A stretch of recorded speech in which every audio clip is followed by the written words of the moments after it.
Want to hear the latest gossip? Light-Hn calls in, fuming and threatening to roll in with a tank. He wants to chase those rebels out. Meanwhile, Chandu-H1 is snickering, having already thought of a counter-strategy. Subtitle: in terms of troop strength, he currently holds the advantage, promptly mobilizing the 2nd Airborne Brigade to head straight for Seoul, earnestly persuading these cowardly individuals. He's not just rallying the Airborne Brigade, but also the 9th Division at the front. Forget about North Korea. Tonight, this is the front line. Wei Zheng is definitely coming tonight. Do you believe it? Everyone knows he's gambling, and no one wants to be the butt of the joke if he loses. Even his closest buddy, Liu Taijian, is too scared to say anything talk about high stakes. But remember, Chandu-H1 excels at stirring emotions. He says he's going home now. If they stay, they might just have to follow him down a dark path. Everyone just stands there, deep in thought. Meanwhile, at Army HQ, the temporary supply chief is sipping coffee, thinking he deserves a medal for holding down the fort. He's convinced that as long as he stalls, the enemy will surrender then surprise. The 2nd Airborne Brigade of the rebels has entered Seoul, only 15 km away, and now he's starting to feel jitter, because they don't have enough troops to defend, and at this critical moment, Light-Hn steps up. He manages to convince the mechanized infantry and the 26th Division to come for backup, but those airborne troops are way too mobile. They can't keep up defensively, so Light-Hn hatches a plan to borrow some civilian cars to block the bridges over the Han River. Now, the 2nd Airborne Brigade has to take the long route via the Sinji Bridge, which is guarded by the Mitsubishi Division. Light-Hn doesn't have the authority to block it, but he has tipped off the brigade commander, securing some support. Rebels don't have a better strategy, so they just hit up the brigade commander and rely on ski tactics. It worked. The commander panicked and the 2nd Airborne Brigade crossed Sinji Bridge.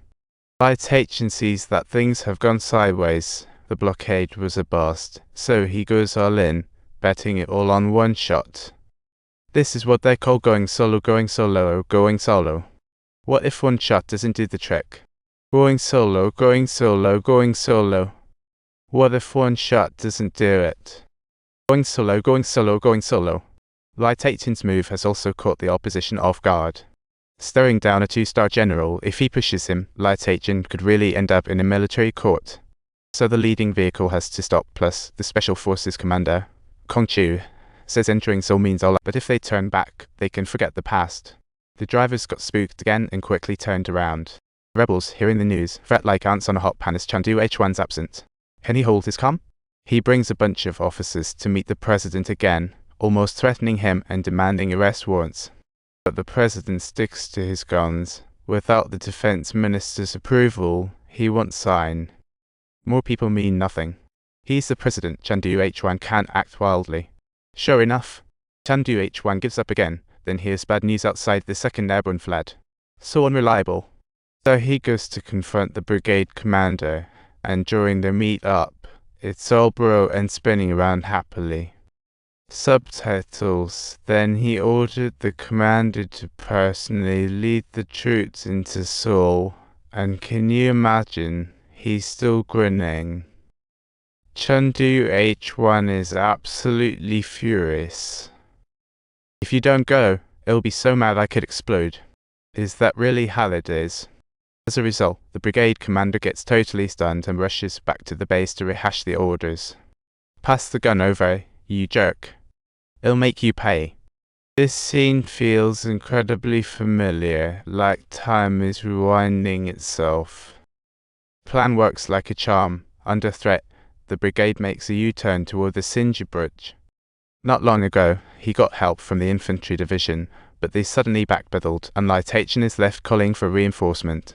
He ends up calling the nearest 8th Airborne Brigade, but the brigade commander still refuses. The reason is simple: Chandu-H1 has the manpower advantage.